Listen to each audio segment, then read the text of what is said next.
오늘 우리가 함께 나눌 하나님 말씀 봉독합니다. 야고보서 2장 8절부터 13절까지의 말씀 받들어 읽겠습니다. 야고보서 2장 8절부터 13절까지의 말씀 한 절씩 교독합니다. 너희가 만일 성경에 기록된 대로 내 이웃 사랑하기를 내 몸과 같이 하라 하신 최고의 법을 지키면 잘하는 것이거니와, 만일 너희가 사람을 차별하여 대하면 죄를 짓는 것이니 율법이 너희를 범법자로 정죄하리라. 누구든지 온 율법을 지키다가 그 하나를 범하면 모두 범한 자가 되나니, 간음하지 말라 하시니가 또한 살인하지 말라 하셨은즉 내가 비록 간음하지 아니하여도 살인하면 율법을 범한 자가 되느니라. 너희는 자유의 율법대로 심판받을 자처럼 말도 하고 행하기도 하라.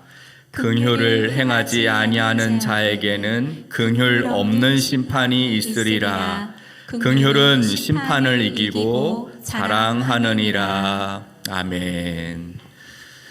우리가 수요 예배 시간에 야고보서를 함께 살펴보고 있습니다. 오늘 7번째 야고보의 말씀을 나눕니다. 잠시 지난주에 나누었던 말씀을 한번 기억해 보겠습니다. 야고보서 2장을 시작하면서 야고보는 참된 믿음이 무엇인가, 참된 믿음을 가진 신자는 어떤 사람인가 우리에게 설명합니다. 참된 믿음의 사람은 어떤 사람이었습니까? 사람을 외모로 차별하지 않는 사람입니다. 왜냐하면 우리가 조금 전에 찬양했던 것처럼 형제의 모습에서 뭘 보는 거예요? 하나님의 형상을 보고 영광의 주를 발견하는 거예요. 그런 사람들은 형제를 외모로 판단하고 차별하지 않는다는 거죠.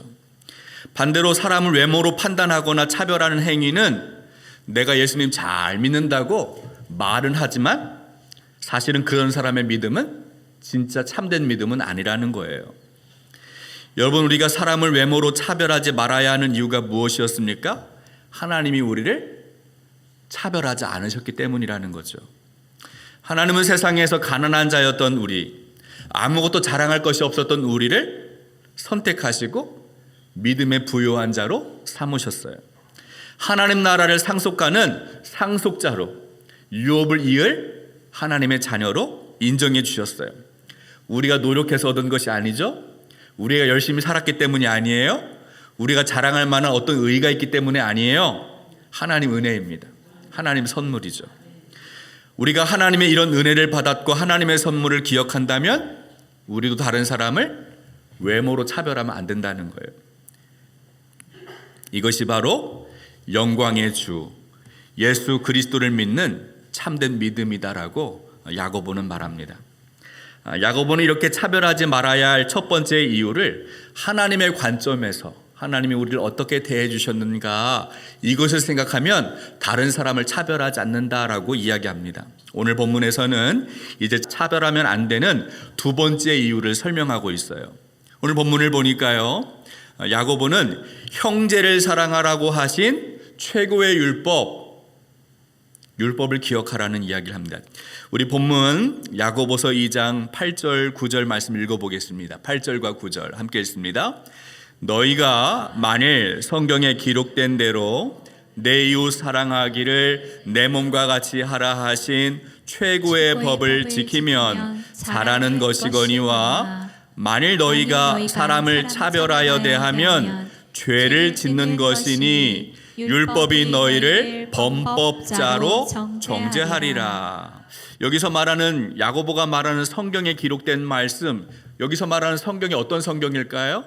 신약 성경은 아니에요. 이 당시에는 성경책이 우리가 이렇게 보는 것처럼 다 이렇게 한 권으로 만들어져 있지 않은 상황이에요. 지금 말하고 있는 성경은 구약 성경을 말합니다. 율법을 말해요. 모세오경을 중심으로 말하고 있는데, 그 다음에 야고보가 말하는 최고의 법은 이 구약 성경을 기초하여 예수님이 이 땅에 오셔서 말씀을 많이 전하셨는데 예수님 말씀하신 그 예수님의 관점, 예수님의 기준으로 새롭게 해석된 하나님의 법이 있다라는 거예요. 그 하나님의 법이 무엇이냐면 바로 이웃사랑이라는 겁니다. 야고보 해석이 그런 거예요. 우리가 율법을 통하여 구약 성경을 통해서 하나님의 법을 배웠는데 그 율법이 하나님 예수 그리스도를 통하여 다시 정리된 최고의 법을 한마디로 정리한다면 그것은 이웃사랑이다. 여러분, 유대인들은 신명기 6장에 나오는 쉐마를 최고의 율법이다라고 생각했어요. 우리 신명기 6장 4절의 말씀 읽어볼까요? 신명기 6장 4절 함께 읽습니다. 이스라엘아 들으라. 우리 하나님 여호와는 오직 유일한 여호와시이다. 제가 이어서 읽으면 너는 마음을 다하고 뜻을 다하고 힘을 다하여 내 하나님 여호와를 사랑하라. 마음을 다하고 뜻을 다하고 힘을 다하여 하나님을 사랑하는 것, 이것이 유대인들이 생각하는 최고의 율법이었어요. 그런데 여기서 마음을 다하다, 뜻을 다하다, 힘을 다하다 할 때 이 다하다라는 말은 두 개의 나누어진 마음이 아니라 하나 된 마음을 말해요. 전심을 말해요. 일관성 있는 신실한 마음을 다한다, 그렇게 말합니다. 근데 야고보는 최고의 법이 하나님을 사랑하는 것만이 아니라 이웃을 사랑하는 것이다 라고 말하는 거예요. 두 개로 나누어진 마음이 아니라 신실하고 일관성을 가지고 있는 마음을 다하여 하나님을 사랑하는 것처럼 이웃을 사랑하는 것이 예수님이 해석하신 최고의 법이다, 이렇게 지금 해석하고 있는 거예요. 여러분, 야고보는 하나님을 사랑하는 것과 이웃을 사랑하는 태도를 나누는 것을 경계합니다. 왜냐하면 예수님도 율법의 가장 큰 계명은 하나님 사랑, 이웃 사랑이라고 말씀하셨기 때문이에요. 우리 마태복음 22장 36절부터 40절까지의 말씀 함께 읽겠습니다. 선생님, 율법 중에서 어느 계명이 크니이까?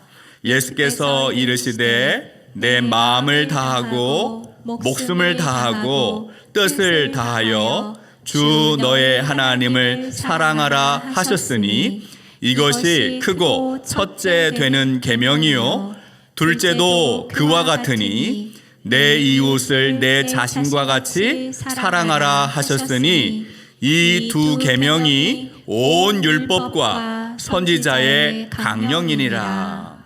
여러분, 이 말씀을 보십시오. 예수님이 어떤 사람이 물었어요. 선생님, 율법에서 어떤 계명이 제일 큽니까? 그러니까 예수님 말씀하시죠. 마음을 다하고 목숨을 다하고 뜻을 다하여 너의 하나님을 사랑하라. 이것이 첫째 계명이다 말씀하셨어요. 그러면서 이어서 뭐라고 말씀하세요? 두 번째 계명도 이와 같다. 똑같은 마음을 가지고 나누어진 마음이 아니라 똑같은 사랑의 분량으로 너를 사랑하는 것처럼 이웃을 사랑하라는 거예요. 이것이 바로 모든 율법을 모으고 모든 선지자가 가르쳤던 그 강령을 모아서 두 개가 하나가 된다는 거예요. 하나님 사랑, 이웃 사랑. 하나님을 사랑하는 사람은 그러면 어떻게 해야 됩니까? 마땅히 이웃을 사랑해야 한다는 것이죠. 그래서 앞에서 야고보가 말했던 참된 경건이 뭐예요? 참된 경건이 말만 유창하게 하는 게 경건한 삶이에요? 뭐 엄청 열심히 믿는 것처럼 새벽에 안 빠지고 밤늦게 나오고 뭐 샬라샬라 하면은 잘 믿는 거예요? 그렇지 않다는 거예요. 삶의 자리에 돌아가서 이웃을 돌아보고 형제를 돌아보고 가난한 사람을 돌아보고 그들을 돕고 마음과 목숨을 다해서 하나님 사랑하는 것처럼 이웃을 사랑하는 것이 앞에서도 참된 경건이라고 가르쳤잖아요. 바로 그것이 하나님 사랑하는 것이고 이웃을 사랑하는 것이라는 거예요. 이웃을 차별하지 않고 사랑을 실천하는 것이 참된 경건이라는 거예요. 예수님의 이 가르침이 사도 바울과 사도 요한에게도 그대로 전수가 됩니다. 갈라디아서 5장 14절, 요한일서 4장 20절 21절 말씀 우리 한번 읽어보겠습니다. 갈라디아서 5장 말씀 읽어봅니다. 온 율법은 내 이웃 사랑하기를 내 자신같이 하라 하신 한 말씀에서 이루어졌나니, 요한일서 누구든지 하나님을 사랑하노라 하고 그 형제를 미워하면 이는 거짓말하는 자니 보는 바 그 형제를 사랑하지 아니하는 자가 보지 못하는 하나님을 사랑할 수 없느니라. 우리가 이 계명을 주께 받았나니 하나님을 사랑하는 자는 또한 그 형제를 사랑할지니라. 여러분 무슨 이야기입니까? 하나님을 사랑한다고 말만 하고 이웃을 사랑하지 않으면, 보이는 형제를 사랑하지 않으면 그 사랑 가짜라는 거잖아요. 따라서 본문 9절을 보면 야고보는 율법을 지키지 않는 사람, 형제를 사람을 차별하는 사람, 그 사람은 범법자다, 이렇게 말합니다. 여러분 차별하는 것이 왜 범법자가 될까요? 예를 들어서 유대인들, 특별히 종교 생활에 열심히 있었던 바리새인들은 정말 하나님을 사랑했어요. 11조 철저히 했습니다. 일주일에 2번씩 금식합니다. 철저하게 신앙생활을 하는 거예요. 그런데 뭘 못해요? 이웃을, 형제를 사랑하지 않는 거예요. 자기를 사랑하는 것처럼 이웃을 사랑하지 못해요. 하나님을 뜨겁게 사랑하지만 이웃을 사랑하지 못합니다. 바로 그런 사람들이 율법은 죄인이다라고 판정한다는 거예요. 그 이유를 이렇게 설명합니다. 우리 2장 10절 11절 말씀 읽어보겠습니다. 10절 11절 함께 했습니다.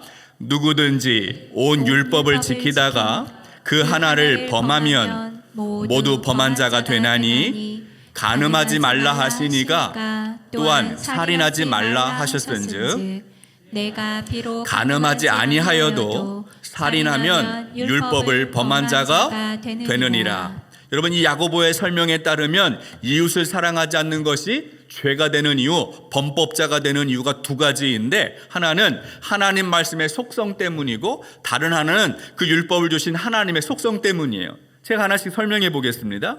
먼저 하나님의 말씀의 속성은 어떻습니까? 완전하죠. 신실합니다. 변함이 없어요. 하나님이 이곳에서는 이렇게 말씀하시고 저곳에는 저렇게 말씀하시고 하나님 스스로가 모순되는 분이 아니라는 거예요. 하나님은 일치합니다. 하나님은 일관성이 있어요. 하나님은 변함없는 분이고, 하나님은 창세기부터 요한계시록까지 하나님은 통일성이 있어요. 하나님 말씀이 그렇습니다. 하나님 말씀은 다르게 표현되어 있다 할지라도 이 성경책 안에서 유기적으로 다 연결되어 있어요. 오늘 성경에서도 야고보서를 읽지만 제가 야고보서 하나만 언급하지 않고 여기 신명기도 했다 여기 했다 하는 것은 말씀이 다 연결되어 있기 때문에 그렇게 찾아서 읽습니다. 여러분 우리가 몸을 한번 생각해 보세요. 지금 황 목사 앞에 서 있는데 이 목사의 몸에 손만 보여요? 아니면 발만 보여요? 다 보이죠? 눈도 있고 코도 있고 귀도 있고 다 있잖아요. 모양이 같아요? 틀려요? 다 다릅니다. 기능은요? 눈이 하는 일이 다르고 귀가 하는 일이 다르고 다 달라요. 그런데 제가 만약에 눈이 불편하다고 눈만 빼가지고 병원에 보낼 수 있습니까? 그럴 수 있어요? 다리를 다쳤다고 다리를 빼가지고 다리만 고쳐올 수 있어요? 눈이 아프면 온몸이 다 가서 병원에 가서 치료받아야 되고, 다리가 불편하면 온몸이 다 가서 치료를 받지요. 왜 그렇게 합니까? 몸이 다 유기적으로 연결되어 있기 때문에 그래요. 말씀도 그렇다는 거예요. 말씀도 하나만 다른 것이 아니라 이렇게 성경에 수많은 글자로 되어 있지만 다 하나님의 말씀이고 연결되어 있어요. 여러분 유대인들이 지켰던 율법도 마찬가지예요. 율법은요, 하지 말라는 부정명령이 365개가 있고 하라는 긍정명령이 248개, 그래서 613개로 율법이 되어 있습니다. 그런데 이 중에서 하나를 어기면 어떻게 되느냐? 하나만 어긴 것이 아니라 율법을 다 어긴 것이 된다는 거예요. 말씀도 마찬가지예요. 간음하지 말라고 말씀하신 하나님은 살인도 하지 말라고 말씀하셨어요. 내가 간음 안 했다고 나는 간음 안 했으니까 살인한 게 아니야? 아니라는 거죠. 다 율법을 범한 것이다.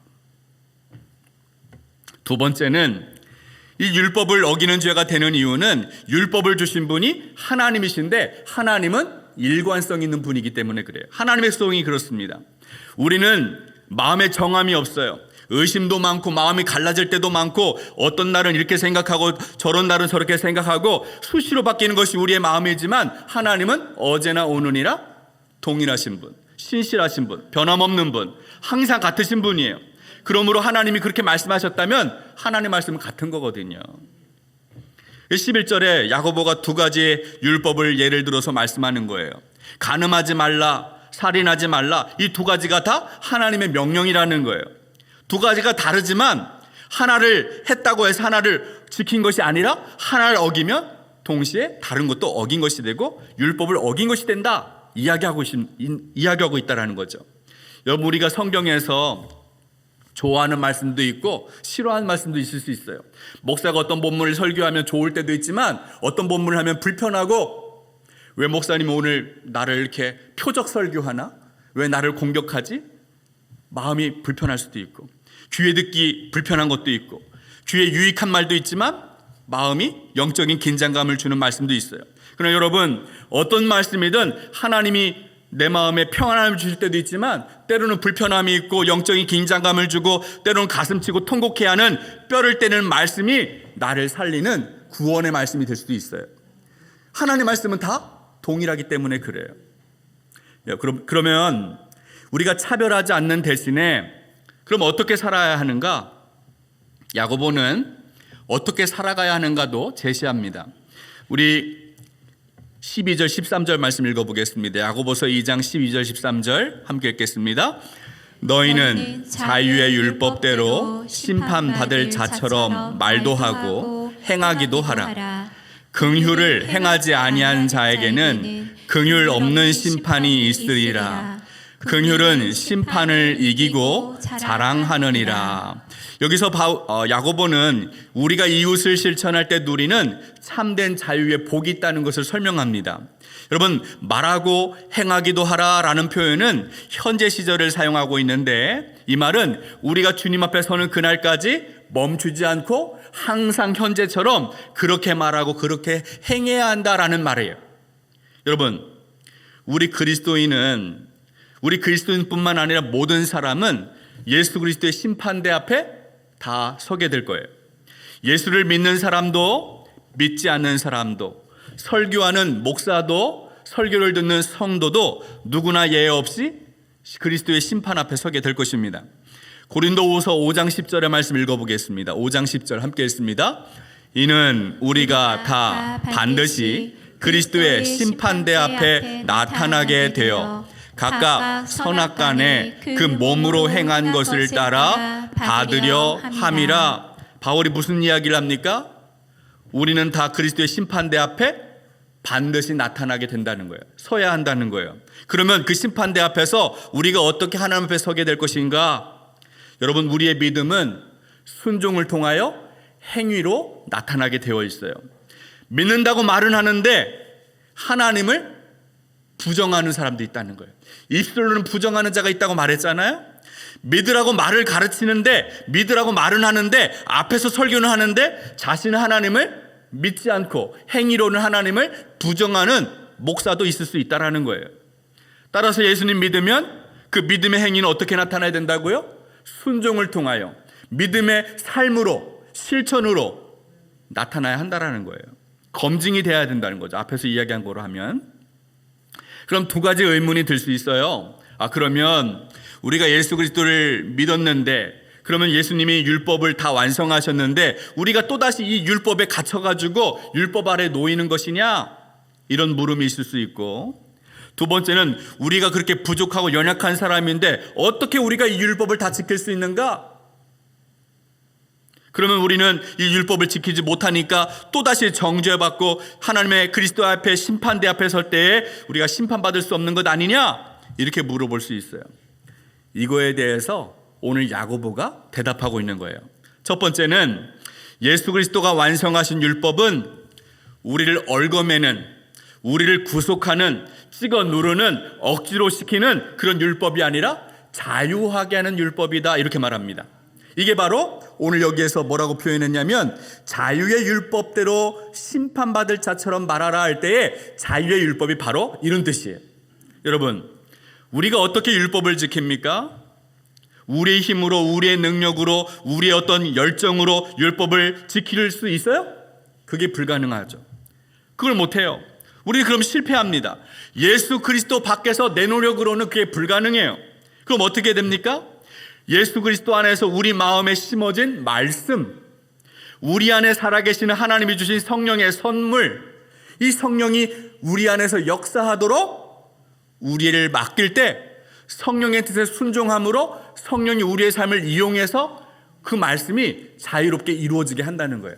그러니까 내가 노력해서가 아니라 성령께서 나를 주장하시고 나를 인도하셔서 내 욕구가 있지만 그것을 꺾고 내가 말하고 싶은 것이 있지만 그 말을 참고 성령께서 나를 주장하셔서 나의 삶을 율법을 이루도록, 율법을 완성하도록, 사람을 사랑하도록 인도하신다는 거예요. 우리가 자랑할 게 있어요, 없어요? 내가 한 게 아니기 때문에, 내 안에 계신 성령이 하셨기 때문에 하나님만을 자랑하게 되는 것이죠. 두 번째는 그럼에도 불구하고 우리는 연약해요. 부족합니다. 온전한 순종이 어렵습니다. 그래서 우리는 뭘 해야 하냐면 긍휼을 베푸는 삶을 살아가야 한다는 거예요. 여러분, 긍휼이 무엇입니까? 원어를 살펴보니까요, 히브리어에서는 이 긍휼이라는 단어를 라하밈이라는 단어를 씁니다. 이 단어는 자궁을 뜻하는, 어머니 모태를 뜻하는 레헴이라는 단어에서 파생되었어요. 마치 엄마가 아기를 태에 품었을 때 아기가 무슨 자격이 있어요? 어떤 조건이 있어요? 아기가 무슨 잘해가지고 품고 있습니까? 아무 조건 없어요. 그냥 몸 안에 생겼으니까 엄마가 그냥 무조건 품는 거죠. 그래 지키는 거예요. 그러다가 이렇게 낳죠. 마찬가지라는 거예요. 여러분, 하나님이 우리가 어떤 공로가 있고 자격이 있고 조건이 있어서 우리를 품어주십니까? 사랑받을 만한 사람들이세요? 사랑받기 있잖아요, 찬양. 여러분, 그런 사람들이세요? 목사님, 저도 그렇지 못해요. 그럼에도 불구하고 값없이 하나님께서 대가를 치르시고 우리를 품으시잖아요. 아기를 품듯이 품으시잖아요. 긍휼을 베풀어 주시잖아요. 바로 그런 뜻의 긍휼이에요. 두 번째 헬라어를 보니까요, 이 긍휼이라는 단어를 스플랑크니조마이라는 단어를 씁니다. 이 단어는 내장, 창자, 그런 뜻이에요. 주님이 긍휼히 여기셨다, 그 말은 예수님이 환자를 보면서, 죽어가는 아들을 보면서, 딸을 보면서 긍휼히 여기셨다, 그 말은 예수님이 창자가 뒤틀리시, 내장이 꼬이듯이 고통을 느끼는 마음을 가졌다는 거예요. 저 사람의 고통이 저 혼자만의 고통이 아니라 나의 고통처럼 같이 느꼈다는 뜻이에요. 그게 바로 긍휼의 뜻이라는 거예요. 다른 사람의 고통을 나의 고통처럼 불쌍히 여기는 마음이 긍휼의 의미예요. 여러분, 이런 긍휼의 마음이 있으면 다른 사람 차별할 수 있어요, 없어요? 나와 생각이 다르다고? 나와 외모가 다르다고? 나와 가진 것이 다르다고? 나와 신분이 다르다고? 그 사람을 차별할 수 있습니까? 그렇지 못한다는 것이죠. 그러니까 우리가 그렇게 하나님으로부터 긍휼히 여김을 받았기 때문에 우리가 다른 사람들 긍휼히 여기면 그리스도의 심판대 앞에 설 때에 하나님도 우리를 허물을 감춰주시고 우리를 긍휼히 여겨주신다는 거예요. 여러분, 야고보는 오늘 이웃사랑을 긍휼이라는 말로 바꾸어서 표현합니다. 내가 다른 사람을 불쌍히 여기고 긍휼히 여기는 마음을 가지면 다른 사람을 차별하지 않게 된다는 것이죠. 여러분, 우리 중에 하나님의 긍휼이 필요 없는 사람 있어요? 목사님, 저는 그런 거 필요 없어요. 충분히 살았습니다. 자격이 있어요. 여러분, 우리가 구원받고 하나님 자녀 된 것이 뭘 잘해서예요? 아무것도 자랑할 수 없는데 하나님의 은혜로 구원받은 자녀가 되었어요. 하나님 은혜이죠. 바울이 무슨 고백을 합니까? 로마서 5장을 보니까 우리가 아직 죄인 되었을 때 그리스도께서 우리를 위하여 죽으심으로 하나님께서 우리에 대한 자기의 사랑을 확증하셨다. 언제 확인이 되었습니까? 하나님의 사랑이 아직도 죄인인데 그리스도께서 우리를 위하여 죽으셨다는 거예요.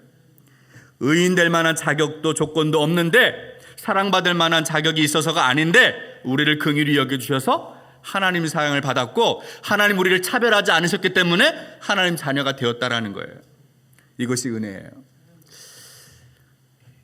잠시 제가 준비한 영상이 있는데 화질은 좀 좋지 않지만 이 영상을 보고 설교를 마무리하겠습니다. 하나님 아버지, 우리가 아직 죄인이었을 때 그리스도께서 십자가의 사랑을 보여주신 그 은혜에 감사합니다. 그 사랑, 그 은혜를 기억하고 우리도 다른 사람을 긍휼히 여기게 하여 주시고 사람을 외모로 판단하여 차별하지 않게 하옵소서. 하나님 사랑하는 마음을 품고 우리의 형제를 또 우리의 이웃을 사랑하는 삶을 살아내도록 인도하여 주옵소서. 이제는 우리 주 예수 그리스도의 크신 은혜와 하나님의 놀라우신 사랑과 성령의 감화 감동 충만하신 역사가 마음과 뜻과 정성을 다하여 하나님 사랑하는 것처럼 우리의 이웃을 사랑하기로 다짐하고 결단하는 우리 중앙성결교회 모든 가족 위에 지금부터 영원토록 함께하여 주시길 간절히 축원하옵나이다. 아멘.